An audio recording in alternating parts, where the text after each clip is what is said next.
Good afternoon, ladies and gentlemen, students, faculty, alums, and those joining us from other universities. I know we have some students from Howard, which we're very excited to have, and other universities across the country, and then people from the community in various parts of the country. We're in an unprecedented time, as we all know, but the one advantage to holding a virtual event like this one is the ability to draw a wide range of people from all over. My name's BJ Schecter. I'm a professional in residence here at Seton Hall, building our sports media program here at the university.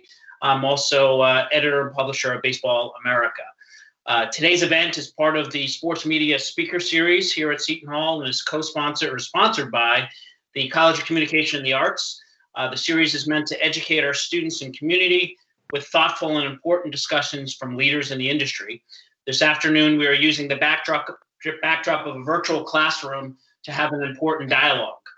Our event today is entitled Diversity, Inclusion, Necessity, Sports at a Time Like No Other. And there is no better time than now to have this discussion. We will cover a lot in the next hour, and we will leave time for questions at the end. Stay tuned for instructions on that, so have them ready.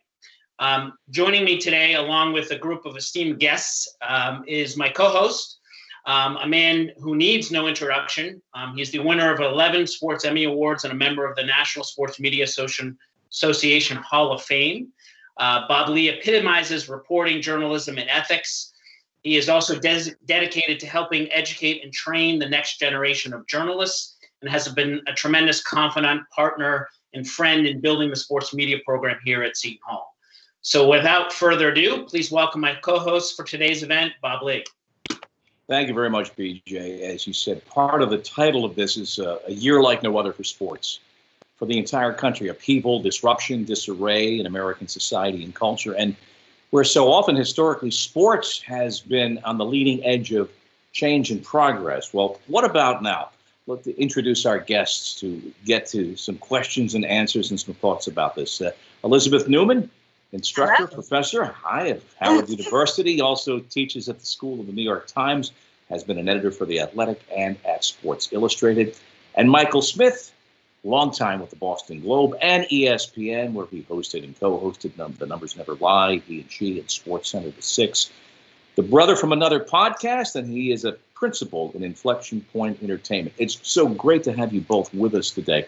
Given where we're at right now, given what society and the world has been through, given the racial reckoning in this country, and given sports' role as a lodestar in the effort for social change, where are we now, Elizabeth? Where do you see sports at this moment? Is it leading? Is it trailing? Is it holding its own? As it relates to diversity? Yeah. I think it's twofold. I think it's leading in that it has a camera on it. The spotlight is on sports, and people are observing and watching what is happening with diversity in sports, whether it be across racial lines or involving gender, women in certain sports, in football, in NBA, what have you.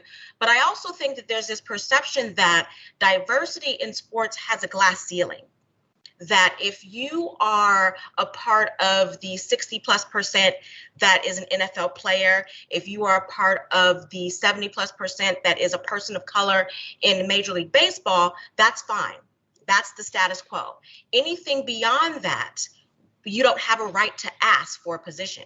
You should be happy that you're allowed to play in this league that can potentially earn you millions. But if you want to work outside of that, after you retire, if you want to be an executive, if you want to be an owner, if you want to be a coach, in some factions of society, that's too much. You've already reached your potential, your maximum potential. And so I think in that respect, we still have a lot to do as it relates to diversity in sports. Yeah. Hey, Michael, you know how the TV biz is played. You know the politics involved. You know the importance of the National Football League. So, Michael, as you're watching the pregame on Sunday for the Super Bowl, and JB, James Brown, gives a very powerful statement talking about the pitiful hiring in the National Football League. And we're still talking about the metrics of coaches and whatnot, and here it is 2021. What did you think when you saw that?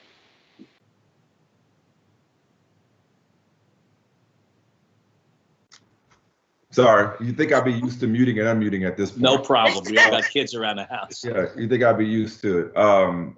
classic JB. JB has never been shy or reluctant to use his platform to say what needs to be said when it needs to be said. And the when is important here because the NFL, and I love what you said, Elizabeth, about the camera on it, because from a branding standpoint, to answer your original question, Bob, sports is leading and at minimum holding its own from a branding standpoint.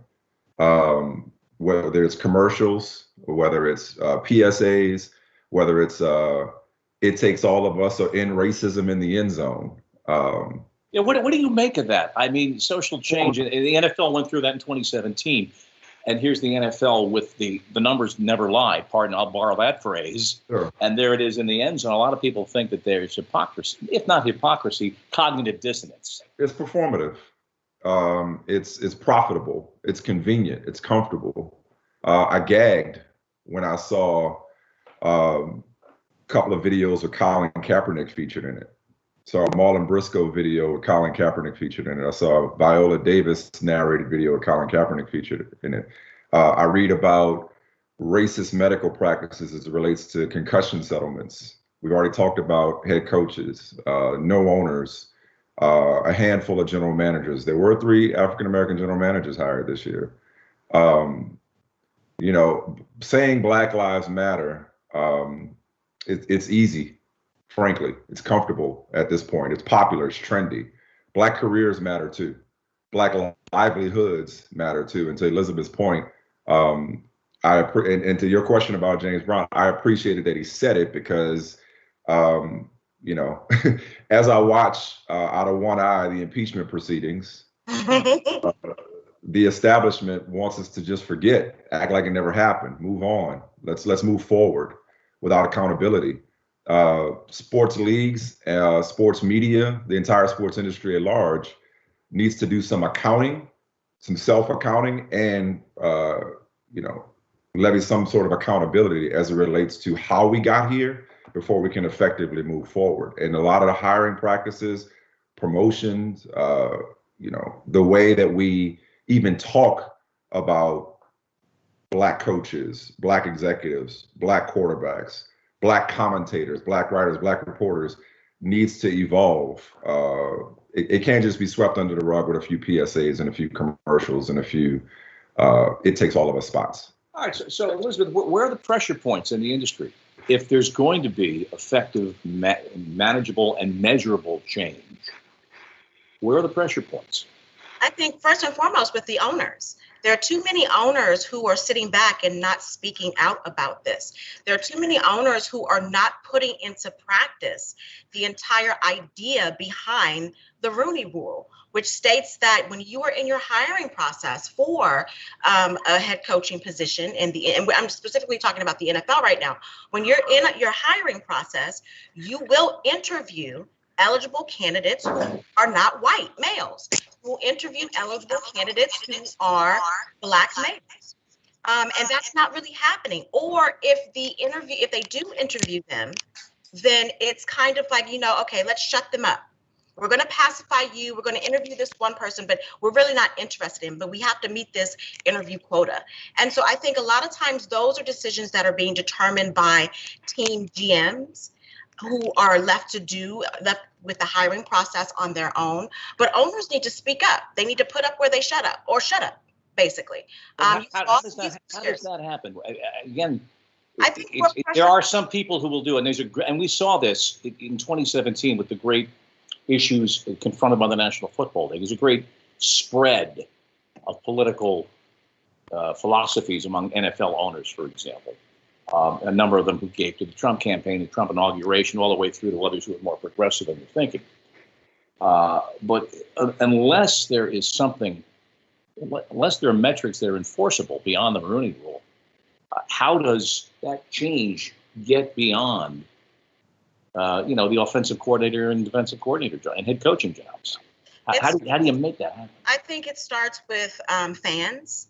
Stepping up. There's a saying, with young people these days about, keeping your foot on someone's neck, like making sure that they are being held accountable until the goal has been met. I think we need to do that. We need to keep our feet on these owners, on the league's neck. I mean, if you look at Roger Goodell, he kind of, vacillates about where he is on this issue. Like initially, he didn't think that there was an issue with, Colin Kaepernick being blacklisted, in the NFL. Now he's come back and he's given this half apology. And now, like Michael Smith said, we have videos, we have commercials that are acknowledging his protests.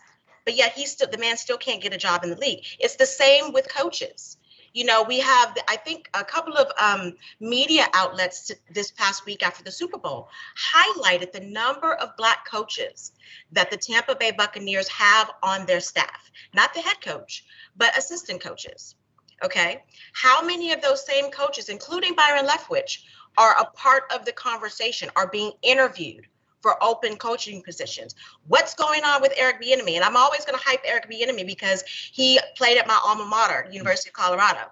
So, he has proven 100 times over that he should be considered for a coaching position. But yet here we are, still on the outside looking in. So I think it takes a lot from fans. I think the media needs to continue to keep this story going. And I think the players themselves that are in the league need to start taking a stand and voicing their opinion about who is coaching them, who gets the opportunity to coach them, who is in the front office, who gets to make these decisions on their behalf, of their league.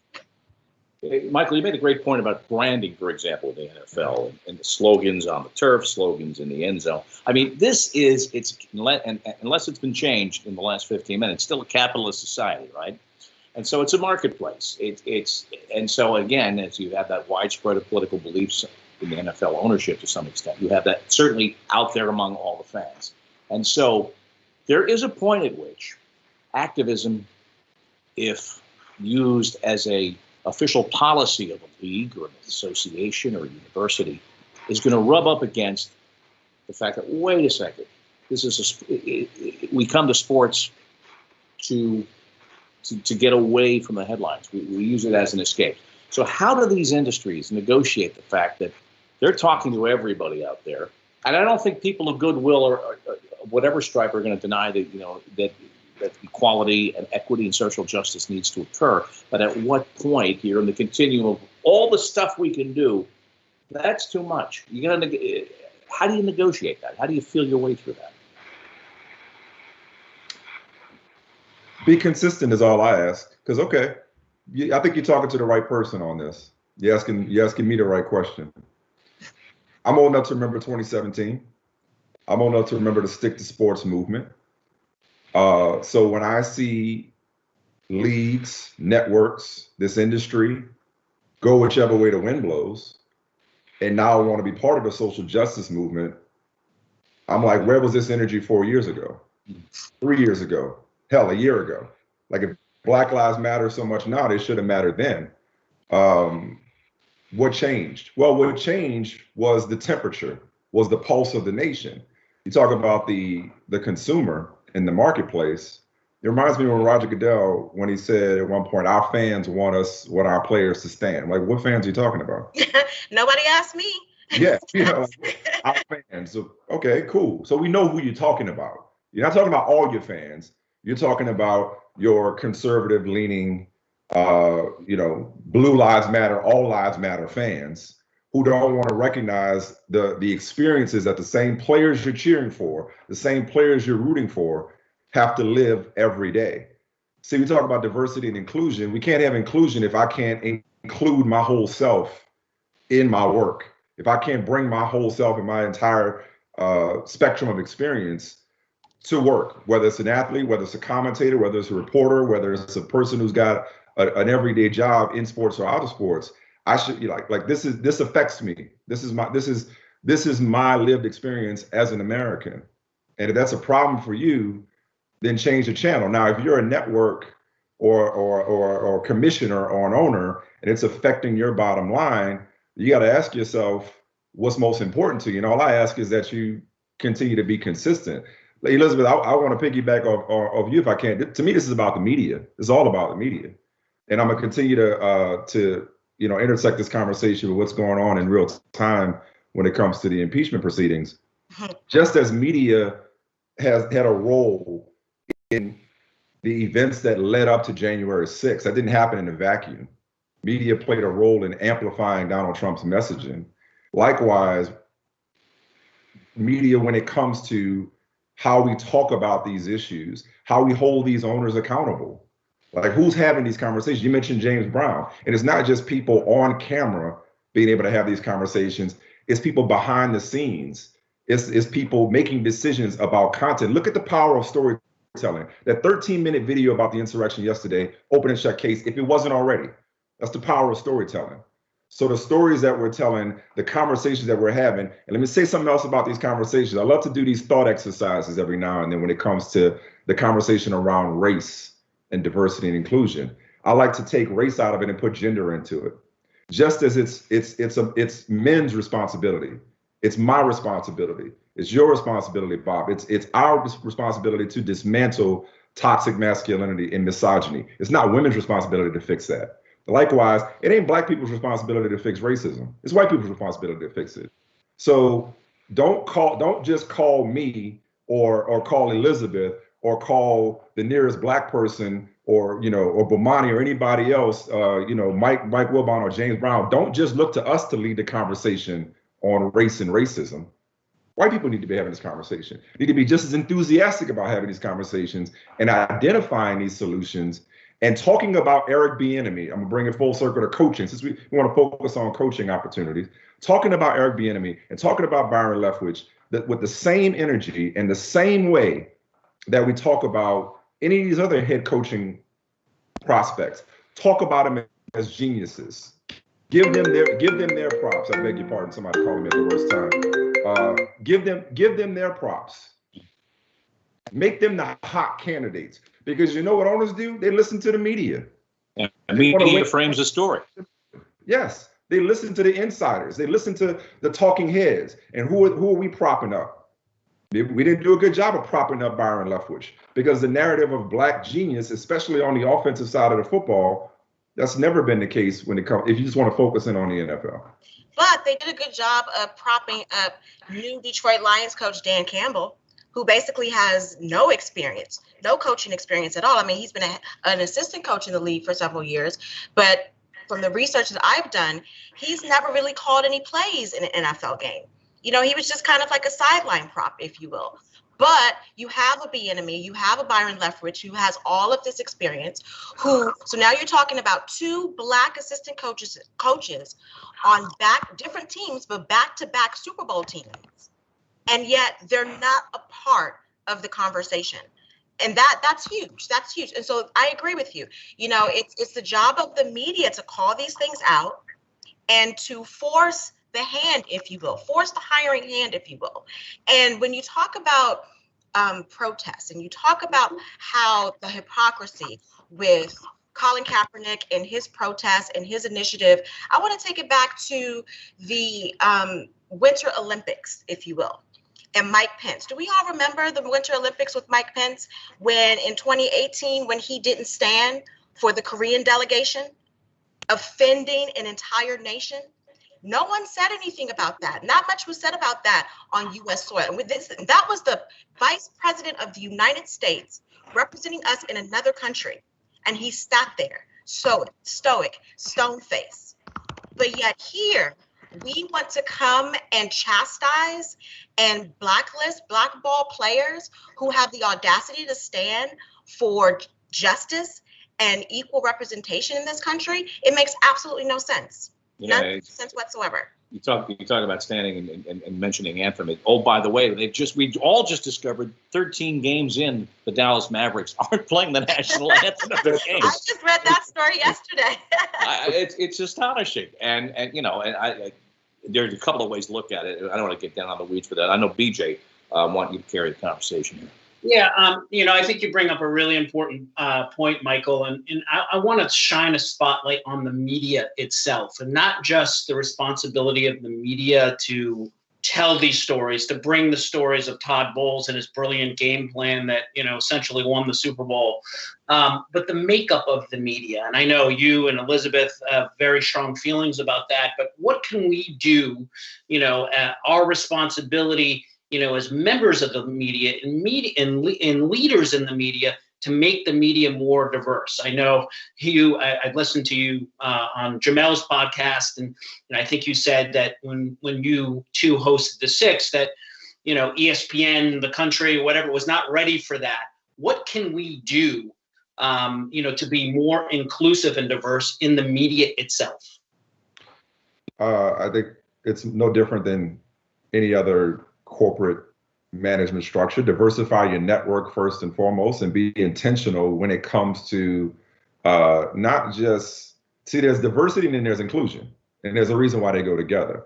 It's like you can have diversity for the sake of diversity, and optically that looks great. But if we're not going to be included when it comes to the decision making and management, and the ownership and development and production of these stories, I think that's where the companies do themselves a disservice. The networks do themselves a disservice. The publications, the websites do themselves a disservice, where you may have a few Black voices sprinkled and a few Black faces on camera, which look great, but in those, fourth floor and higher corner offices, what do those people look like? What are they thinking? I think that has a lot to do with it. So I think it's really a matter of educating yourself, enlightening yourself. When I first got to the Boston Globe, this was long before ESPN. This was long before His and Hers. This was long before the Six. When I first got to the Boston Globe, a gentleman by the name of Joe Sullivan, he was the assistant sports editor at the Boston Globe. Joe Sullivan was a regular and was recognized as such, was a regular at the National Association of Black Journalists Convention. He was a regular there. And he found me and hired me, not because, I just need to hire a Black guy, but no, this guy is talented. I want to develop him. I want to bring him in. I want to bring him into, to the fold and develop him.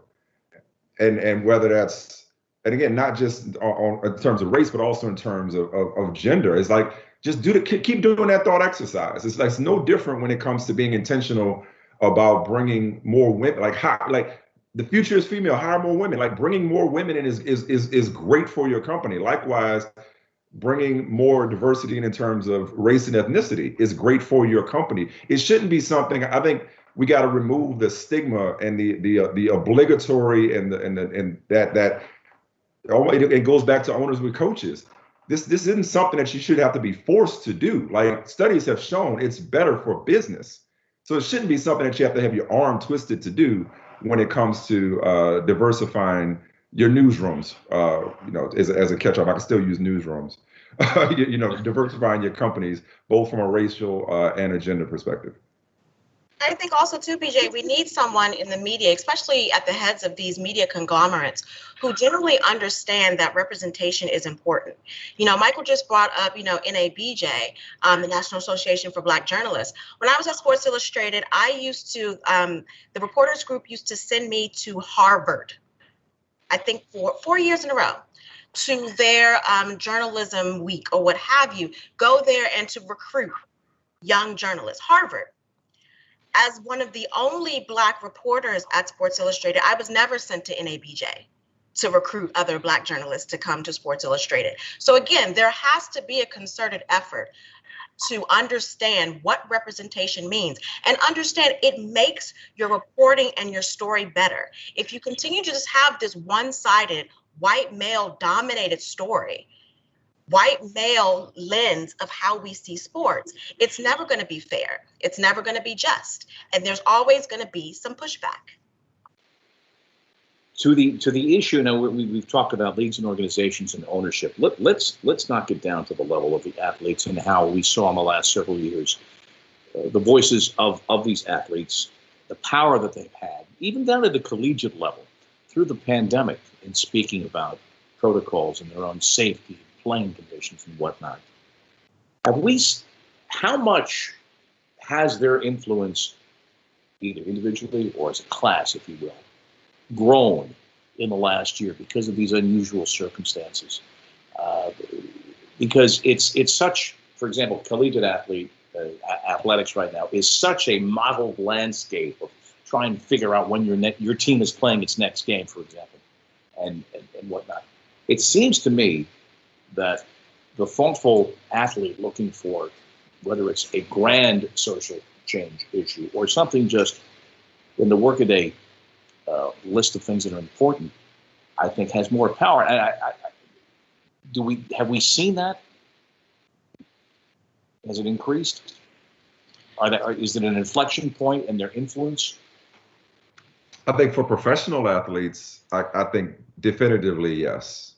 Even though police killings still happen, even though it didn't end racism, I think when Jacob Blake was shot in Kenosha, and NBA players decided to walk out, effectively they took, and I don't mean this in any way to diminish it, effectively they took a mental health break, which they're completely allowed to do as human beings who were hurt by what happened in Wisconsin. And the reason I call it a mental health break is because they eventually came back to work. Understandably so. They had to. They didn't sit out and shut down the season for good until there was sweeping police reform. They returned to work. And they did, but we're at a time, a moment where they can feel empowered to do that and be empowered to do that, either individually or collectively. And it doesn't have to always be as a message about social change. Staying in the NBA, we just saw Kyrie Irving just take a break. Yeah. I think people are past, thankfully, I don't think you can say shut up and dribble anymore and it's something that's acceptable. You'll probably be cussed out and shouted down if you suggest shut up. From a professional standpoint, college, I'm not so sure, Bob, because I thought we were there at the beginning of the pandemic. When you had, I think it was it the Pac-12 players looking to really, take ownership and agency over their health and safety. But there was such a push to play until I think their movement was pretty much drowned out. And not to mention, frankly, there were some college athletes that were so hell bent on playing till it kind of canceled out the ones that were trying to really flex their power from a collegiate standpoint. I think I'm looking at, if I could, I'm looking at the clock on the clubhouse wall. I mean, Michael, you have a commitment. You have been very generous with your time. I know you have something important to get to. Yeah, brother. Thank you. It is so good to see you. And I'll be. It's really good to see you guys. Thanks for having me, and it's great to be in conversation. And I hope it was additive. So, absolutely. Bob, I'll talk to you later. Elizabeth, we'll connect offline. Definitely. And thank you so much. Right. Appreciate you guys. So Michael will depart for the moment, but we have incredible depth at Seton Hall University, as evidenced in the arrival of Charles Grantham. And you know him, of course, as a former player agent and advisor, major executive with the NBA Players Association. He's the director of the Center for Sport and Management at Seton Hall University, and he teaches at the Stillman School of Business. Charlie, it's good to have you here. In getting ready for this, it was brought to my attention a long op-ed piece you wrote for the New York Times in 1992. Nearly 30 years ago, and I'm reading it about institutionalized racism and the lack of racial sensitivity in the numbers, and I had to go back and, was this 92? I mean, has the conversation really evolved? Have the metrics changed? Have the measuring bars changed that much in 29 years? No. I mean, the bottom line here is that we have continued status quo.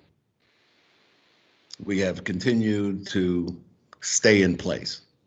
And the reason I cite that is because I continue to go back to Martin Luther King Jr. I fortunately had the opportunity to attend that march in 1963. And when he says, through education, we seek to change attitudes. And through court action or court orders and legislation, we seek to change behavior. And so I fast forward to 2021 and I go back and think about that and I say, okay, guys, it's the beginning of the semester and we spent a lot of time in my class talking about the commissioner and the power and the authority of the commissioner. And we go back to Landis, who was the first commissioner of Major League Baseball, had overwhelming power. and such power that it was pushed toward, the whole concept of having an exemption to the antitrust law because of the powers we sort of embedded in the commissioner. And the reason we did that is because, quite frankly, he was the guy who called upon to determine, to be the arbitrator in disputes between owners or players, etc., banning players for life, banning owners for life. And so when you think about that, and in 1942, Jackie Robinson and Ralph Campanella, Roy Campanella, had tryouts in baseball, but it wasn't until 47 that Mr. Landis allowed them in.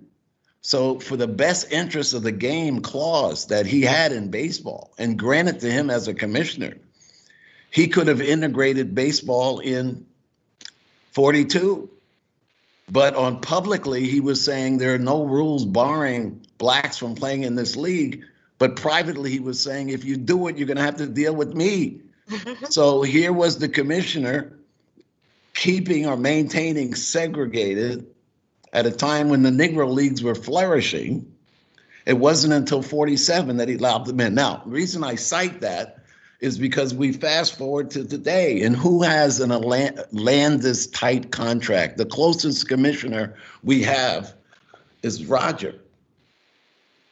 Okay, because he essentially is disciplining players and owners. Of course, now we have unions, so that the unions in some ways are protect the players, but coaches have no union. They have a trade association. So when I look at it today and think about Martin Luther King talking about attitudes, which is what we do here at the university, and think about behavior from the standpoint of court orders and legislation, then I'm thinking today that you need that vehicle. I don't know if you guys remember Cheryl Lynn Eiffel. I don't know if you know that name. Cheryl Lynn Eiffel is the president CEO of the NAACP Defense League. And the reason I cite her is because she and Eric Holder, when he was the Attorney General, worked starting with Ferguson and many other police forces to create what we call a consent decree. Okay, that consent decree essentially allowed for a better treatment of blacks in the respective communities. And what I'm citing today is, guys, this is about business.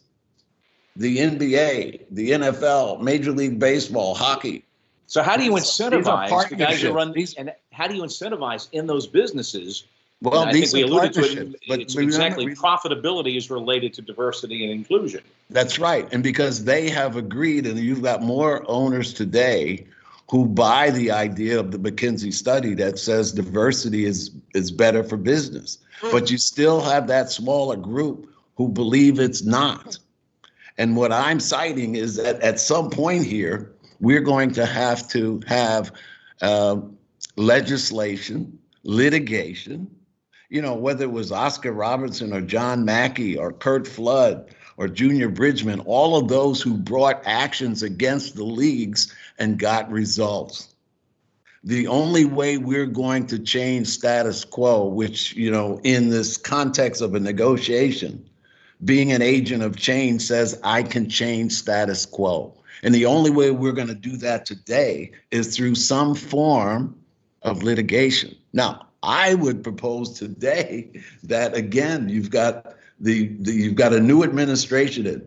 You've got the Justice Department through the Civil Rights Division of the Justice Department. The ability to have, quote, a consent decree from owners and the commissioner, and baseball, football, basketball, hockey, all of that becomes possible. Because what we're seeing today is an administration that's coming in to say we're going to be more labor friendly. Coaches have no players, have no one representing their interests. The NCAA has no one representing the interests of the student athlete. The consent decree, in my opinion, today going forward, could be a potential solution if, in fact, the parties are in agreement to do something like that. Hey, Charlie, I want to go back to, a conversation that you and I have had a lot. And I was, we talked about it earlier this week, and I was struck in reading your article in the Times. Essentially since 92, we're here in 2021 and nothing has changed. We do have a new administration, but where do we start? Like all these things, you testified before Congress, you've promoted, big change in the NBA and worked together with Commissioner Stern, to make the league where it is today. Where do we start to get some change? First of all, we have to end this shell game that professional sports is able to play.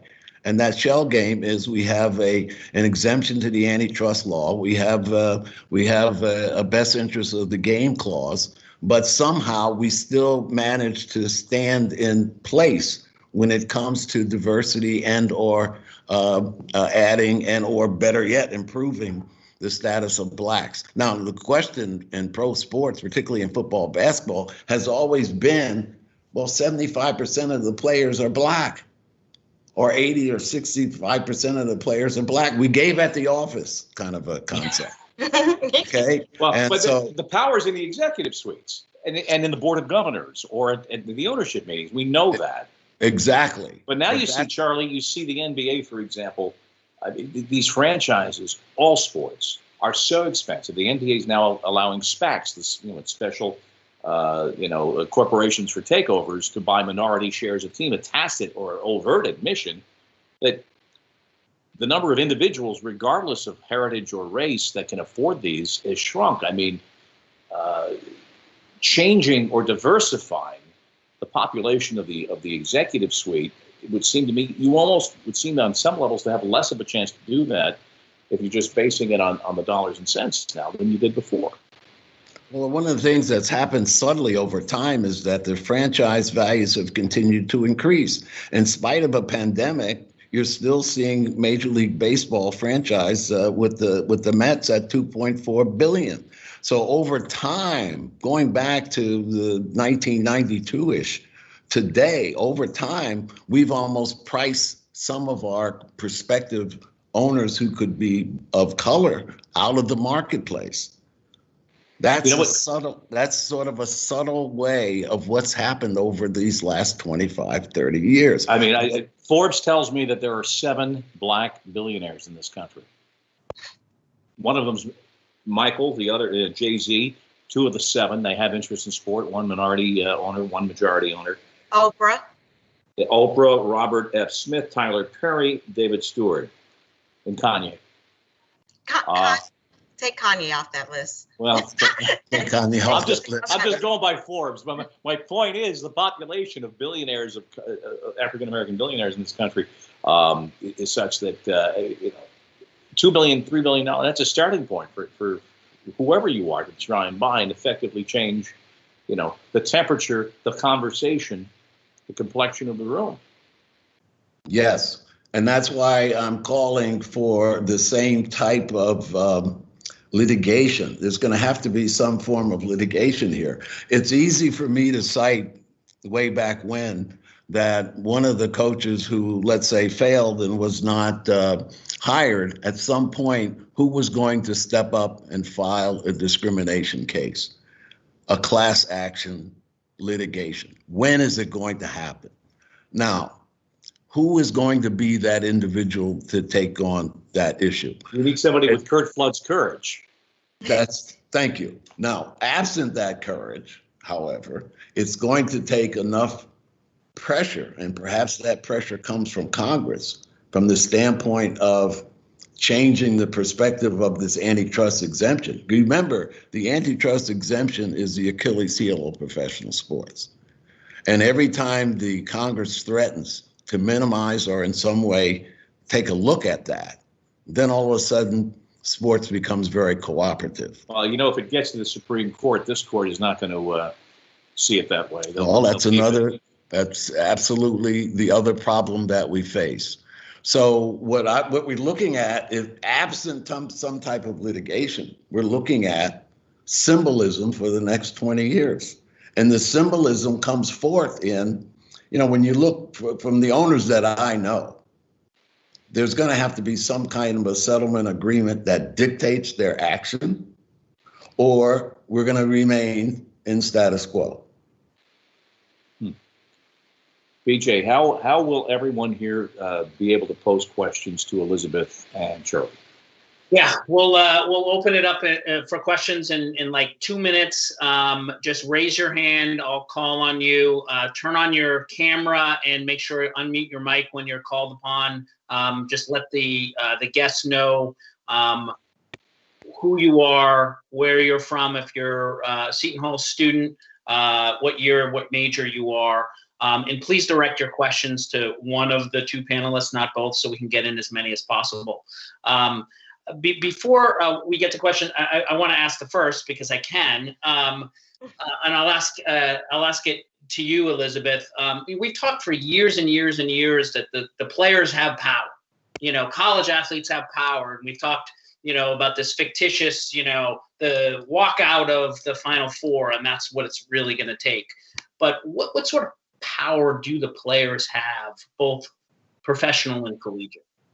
I think on the collegiate front, it's less power because they are still bound by their scholarship. They can still have a coach not release if they feel like that, things aren't going well within the team based on some actions that they've taken, based on some things that they've said or protests, and they want to leave, they want to transfer. The coach can say no. The coach could put stipulations on where they transfer. So I think there are more restrictions on college athletes, but that's not to say that they still don't have the power. They still don't have the voice. I think college athletes, though, like a lot of youth, look to the adults in the situation to lead the path. And so professional athletes, I think, have more wiggle room to take charge and start the movement, if you will, especially if you consider now more than ever, they have social media on their side. Whereas, athletes don't necessarily like to do interviews with people like us anymore. They take all of their gripes, they take all of their frustrations to Twitter, to Instagram stories. Or the Players Tribune. Exactly, or the Players Tribune, exactly. But in addition to that, in addition to having more media outlets to get your personal point across, they also have marketing. They also have these big shoe companies like Nike who will take on their particular issue and bank it and make money off of it. Think about Colin Kaepernick again. I know he's come up several times in the conversation today, but think about the Colin Kaepernick commercial. The Colin Kaepernick ad from maybe 2 years ago, where not only did they release another shoe, they released a commercial with the slogan, "Believe in something even if it means sacrificing everything." That resonated with so many people, for better or for worse. You had a lot of people, a lot of young people who were walking around saying that, a lot of memes that catapulted from that particular statement. But it was about the visibility that these athletic companies, that these big multi-billion-dollar companies can give to a movement. Not only does the athlete get representation, but the company gets money. So I think that in itself gives these guys an opportunity, guys and gals, gives them an opportunity to make their voice heard if they are willing to step up to the plate. Because they self-market themselves in so many ways. So the calculation is how much social activism, how much social justice am I willing to put into this message? I don't want to say, can I afford to? I guess that's what you would say. Because, it all comes down to dollars and cents at the end of the day. All right, we'll open it up to questions now. We'll start with Timothy Patricione. You can unmute yourself, turn on your camera, and then we'll get to as many as possible. Got it. Hey, how's everybody doing? Elizabeth, this question is for you. I just wanted to follow up on your point you made about Byron Leftwich and Eric Bieniemy. And now I know that Eric Bieniemy had interviews for all head coaching vacancies except for, I believe, the Houston Texans. But he got the opportunity. So my question to you is, do you think there's a larger issue, like we were talking about regarding the higher executives and the owners as to why he's not getting positions, or, I mean, obviously getting hired, or do you think there's something else there? Well, was it a real opportunity? My question back to you would be, was it a real opportunity, or was it an interview that was put on just for show? Because remember, under the Rooney Rule, you have to make it obvious that you are considering non-white male coaches, right? You have to at least interview, have someone on your list that is African American or even Latino or even Asian, if you will, or even of another race or gender. But was it a real consideration? I mean, and that's something that only the owners, only the GMs can answer. Well, why didn't he qualify as someone who would be good for this particular team versus this other coach that you did hire who has less experience or who has a losing record? And then my follow-up would be, I know that they added an additional rule where if there was a successful hire of a Black or Latino coach, there would be some type of draft compensation. And I believe the Rams received a second-round pick, or I might be wrong there. But do you think that there needs to be more done in terms of draft compensation or something another incentive for the organization? Or do you think there needs to be a change to the Rooney Rule to not just make these hires, just have somebody who's Black or Latino to be put into the pool as a hire to, kind of check that off the box? And thank you very much. Thank you for joining us. In terms of job compensation, I'm not sure if I really like that idea, especially, let's say, for example, the Bucks or the Chiefs, they won the last 2 Super Bowls, and heaven forbid something happened to their coach and they need a new coach. Do they really need a draft consideration in hiring their next coach when they already have an arsenal that can potentially be a dynasty in those 2 organizations? So I'm not necessarily sure if that would be the approach that I would take. However, something else needs to happen. Obviously, there needs to be more accountability, or, maybe. Still with us? We have a little. I think she. Oh, sorry. Elizabeth, I think you froze, but just to follow up, lastly, I think Eric Bieniemy, as you said, is in a pretty great position if he was to get that head coaching job with the Chiefs. Can you hear me now? Yeah, we got you.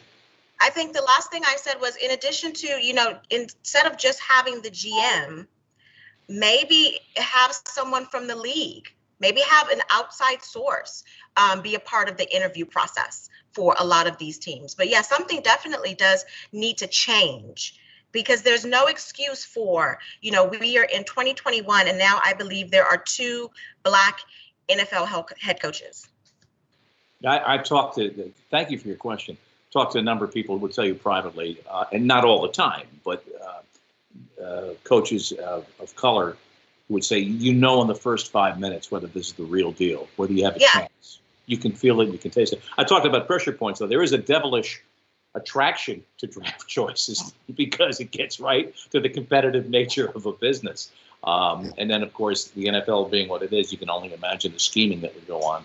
Geez, if we hire an all-Black coaching staff, we'll have 8 extra draft choices. Bob, I'm just really quick. I'm looking at a comment from Sandro Tejada, and he pointed out that 3 Black coaches in the NFL represents the same number the league had when the Rooney Rule was implemented in 2003. Yeah. So that's not progress at all. Well, read Charlie's op-ed. If I could just add one thing there, it speaks to the point of centralization and decentralization. Okay. And what I mean by that is, typically in business, if there's something that's not up to speed and we'd like to focus on it, we centralize it. We bring it out of the central office or the commissioner's office, and we go out and we make sure that it, for example, the marketing function. 28 teams, so 28 different marketing areas. But they centralized the marketing function in the NBA way back when to say the NBA is fantastic, and it was sort of a national theme. The same principle applies here with regard to diversity. Is it going to be centralized, as you point out, Elizabeth? Is there someone from the commissioner's office that's going to have some weight in helping making some of these decisions? It's part of the shell game that I talk about with regard that owners play here, because certain things are centralized and certain things are decentralized. If you leave that up to the entire 30 teams or 32 teams in the league, you're going to remain the status quo. The change is not going to occur that way. All right, let's continue with our questions. We'll get to as many as we can in the next 10, 12 minutes. Jory Mickens is up next. Go ahead, Jory. Hello. This question is, for you, Elizabeth. I just want to get your opinion on, do you think we put a lot of pressure or too much pressure on some of these athletes to kind of, they obviously have such a big platform, but do you think that they should be kind of uplifting other people, like maybe some of the women that founded the Black Lives Matter movement to kind of, because I feel like while, yes, they can, make a lot of change, these athletes, I feel like there might be other people better suited to do so. So do you think we look too heavily or too much on these athletes to really make change in this department? Again, another question that's kind of twofold. It's as it relates to the athletes or any other celebrity, it's a responsibility, I think, that you take on when you choose to be a public figure, when you choose to have a fan base, when you choose people, when you choose to have a profession where people are buying into your image and buying into who you are. And so, yeah, athletes will often say, I don't want to be a role model. Okay, but don't be surprised if people tend to not gravitate towards you or your product if you don't take a stand on a particular issue.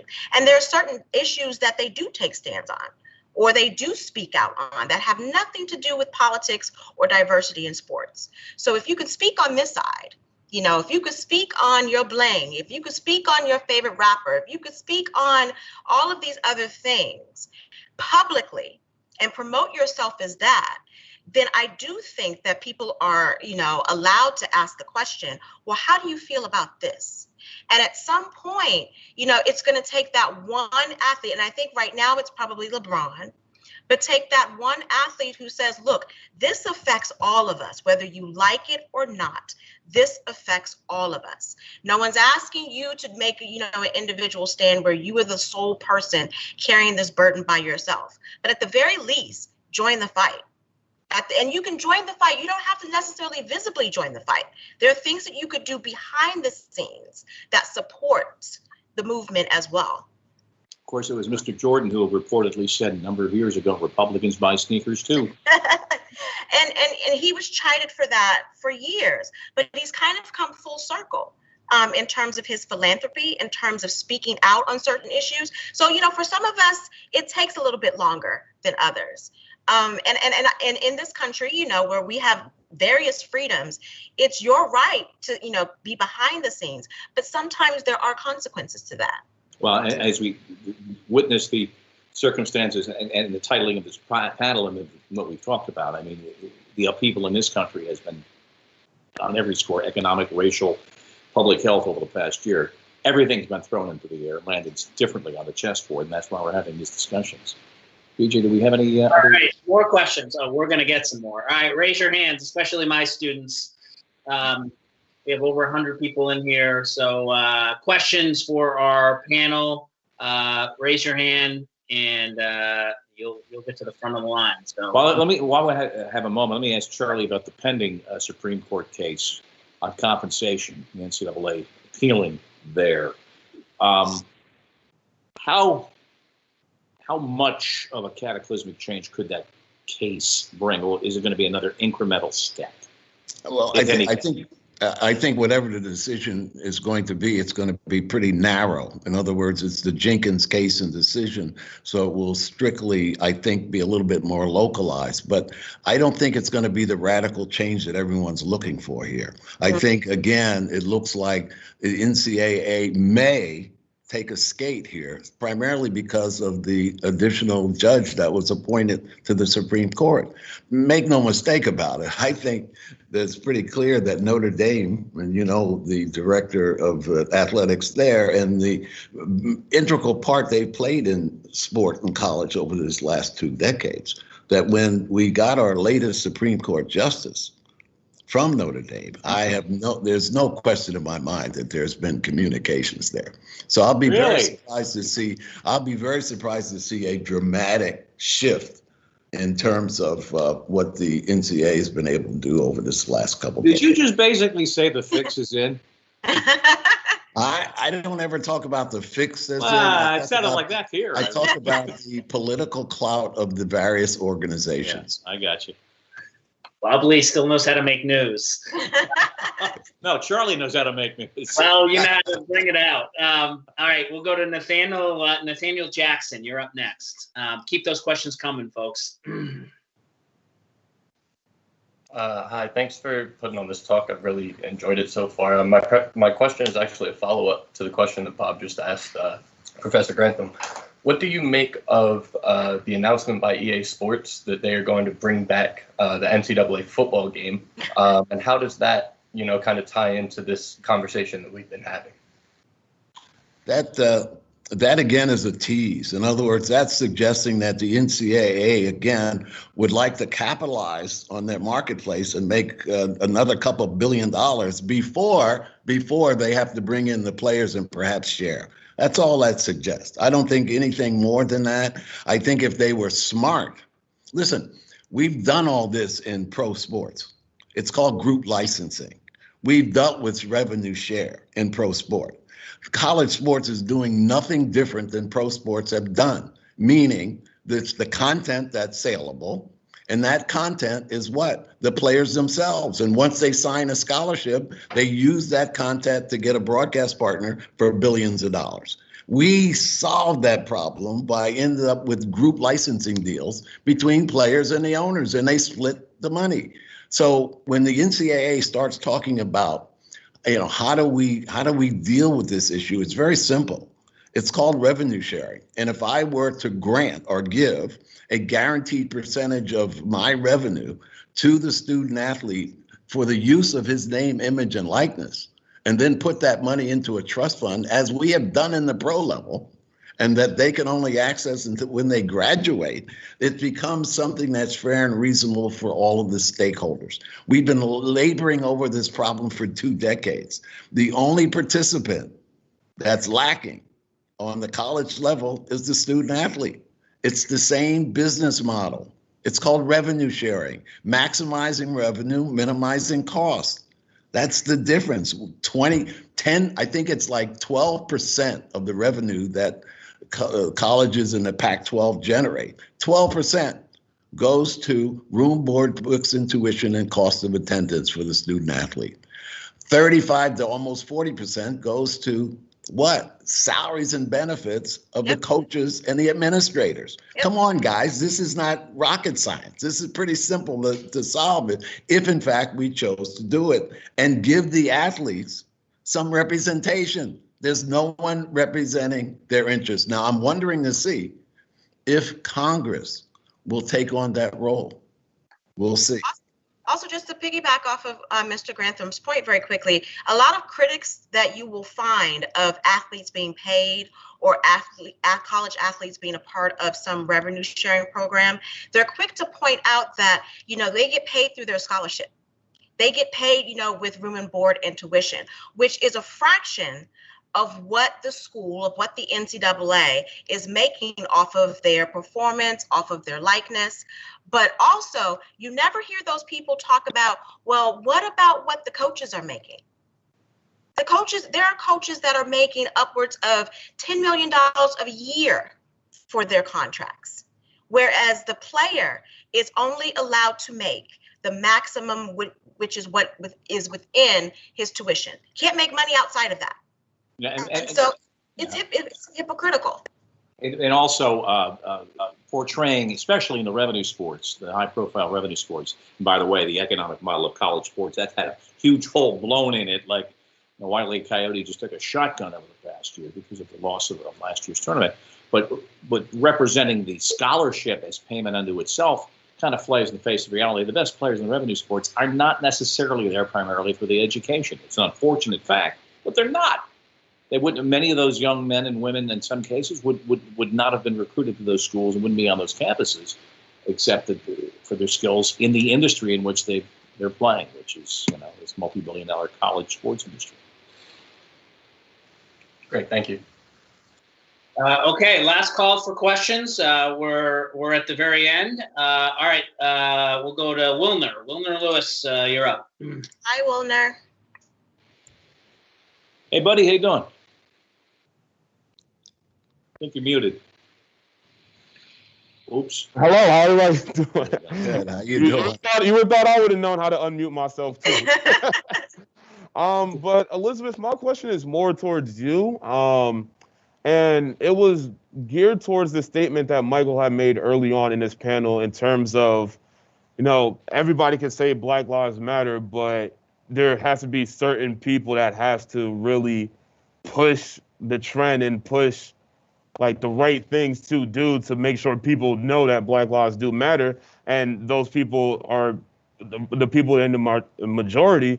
So my question is, how do we get those people in the majority to kind of really be on that trend, because they're still kind of ignorant to what minorities deal with on a day-to-day basis? I think first and foremost, activism tends to be contagious. And so once you get a movement going, the more people that become a part of the movement, other people are inclined to look at that and say, maybe this is something that I need to be a part of. Maybe this is something that I need to attach my name, attach myself to. On the flip side, you can't really force people's hand in certain areas. Like, it's well within your right. If you want to say, I don't want to be a part of this, I just want to play. I didn't come into the league, to make a political statement. It's your right to do that. However, I do think across at least the 4 major sports, and I'm going to push it to 5 because we're going to include the WNBA here, those 5 sports, we have enough athletes. We have enough athletes in those sports that are willing to step up. I think we just need to, expand the platform, if you will, for them to step up, particularly in the WNBA, because those young ladies, honestly, over the past 4 or 5 years have been stepping up, have been taking a stand, have been making their voices heard, whether it be through T-shirts, whether it be through, protests on their own, whether— How about the Georgia Senate race? I was going to say, whether or not speaking out against their own owner. So the platform is out there. We just need more people, one, to pay attention, but also, yes, like you suggested, to have some people step up. Have some people step up. In addition to, like I said, LeBron, sometimes people get sick of LeBron. LeBron can be problematic as it relates to activism because he has so many haters out there. But if somebody else joins and takes the stand with LeBron and it keeps the train moving, then we have something. Nothing succeeds like success, right? Yes, exactly. If it becomes the thing to do, but stepping out there alone is tough. I knew we talked about LeBron, and as Michael had brought it up earlier in our discussion about in the wake of the Jacob Blake shooting, and when LeBron needed advice about how seriously and to what extent to make this stoppage work and how to craft it, who did he speak to? Barack Obama. Right. That's the levers of power and the pressure points we talk about, and you need a chess piece on the board of that size to make things happen. And a lot of these players have been forced into activism because Donald Trump called them out specifically, or called them out by their name, and made suggestions that they should be kicked out of the league if they refuse to stand up or what have you. So that's the other side too, that some of these guys that you see out there really normally under normal circumstances really wouldn't be a part of this, but they were called to action through no fault of their own. The weekend before he gave that speech in Alabama back in 2017 and called everybody the SOBs, get those SOBs off the floor. The weekend before, I think there were, and we get into this mentality of counting who's kneeling and whatnot, but that's one metric you look at. There were some 20 some odd people, players kneeling for anthems or displaying fists around the National Football League. The Sunday after he gave that speech, it was in the hundreds. Now you wonder what's going to happen since the adults are back in charge in Washington. And you don't wake up every morning grabbing your phone to see what hell doth Twitter bring you. But we'll see what happens. All right, we're going to do one last call for questions. Well, one more if there is one. Otherwise, we're going to wrap up. So this is your last call to ask a question for one of our esteemed panelists before we wrap. That looks like it's about it. I want to just thank Elizabeth so much. And Charlie, I appreciate that. And Michael, who had to jump off for an earlier commitment. This has been great. It's been lively, and the questions have been great. We appreciate your attendance and your participation. Thank you. All right, thank you, guys. Blaze, you're up. You'll ask the last question, and then we'll let everybody go. Hi, hi, how's it going? Thank you guys so much. And this kind of goes out to everyone. Like, while LeBron James was doing all his proactive stuff, I'm a huge LeBron fan. For more what he does off the court, it just kind of left a bad taste in my mouth. And I don't have all the facts on the situation, the whole thing that went on with China, and what Daryl Morey said. Very good. So I understand where he was. I know he's got probably billions of dollars in business tied up over there, and I guess almost everyone has to kind of protect their assets in a way. But that kind of left a bad taste in my mouth. I just kind of want to get your guys' thoughts on it, and if you had any information that I wasn't aware of. Thank you so much. Well, you remember the first, and Charlie will remember this, the first messaging from the NBA after the Daryl Morey tweet was not a good one, and they had to clean that up in a hurry. But I think at the end of the day, to a large extent, you got to give Adam Silver the nod for acknowledging that we're going to take a hit well into double digits, if not more, of millions of dollars on this. And ESPN did some reporting about the NBA having clinics in the area not far from where the Uyghurs are actually interned. This is not going to go away. This is not going to go away. And I think Michael made the point about consistency. You need consistency in messaging and philosophy here. And if you're going to stand for social justice in one country, your own country, I mean, we're talking about things that are more dramatically existential in China than they are here. Well, listen, I took 35 players to China in 1980. That's how far back that goes. Okay, but the key to that trip was educating the players as to what to expect when they got there. So part of that with LeBron, I placed some of that on the shoulders of Adam in the league, that you knew you were going to have 2 or 3 teams over there. And we spent a week just educating the players before they got there. And some of that should have been done. And the players should not have been placed in a position where they had to answer for an issue that was raised by someone that was probably back in the United States. They were in China. And lack of preparation, but at the same time, there's no question that Adam and the league is going to suffer. But they did have to take the position that they took. But make no mistake about it, the players themselves were not prepared adequately for that. And I just want to say I was a bit disappointed when it happened, because basically LeBron, told the Houston GM to shut up and dribble. That's basically what he said, without really understanding the complexity of the issue between China and Hong Kong. And so I kind of was like, LeBron, you might want to educate yourself on what's going on there specifically before you speak out, or don't say anything. You don't have to answer every question that a reporter asks you. You can decline to answer. I shouldn't say that, to people, given that I'm a journalist myself, but, kind of to protect yourself. I tell my students, don't answer questions that you have no history or research done about a topic. But if you want to speak out on social issues, if you want to swim in that pool, Yes. You gotta be prepared for those sharks. They're coming at you. You got to be prepared. Exactly. Yep. Well, thank you. Thanks again, guys.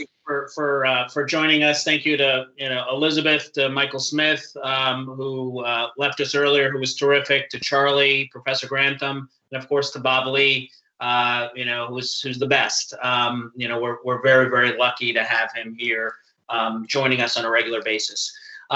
This is part one of a 3-part speaker series that we're going to be doing over the next 3 weeks. Part 2, same time.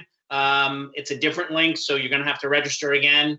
That's going to be talk about college basketball and COVID in the college sports model. We're going to be joined by Jay Billis and Scotty Burrell, 2 very prominent names in the business. We're going to wrap up with baseball on the 24th. So please join us for those discussions. Thanks again for joining us. This will be available on YouTube. Please share it on social media and join us for future discussions. So have a great afternoon, and let's keep the discussion.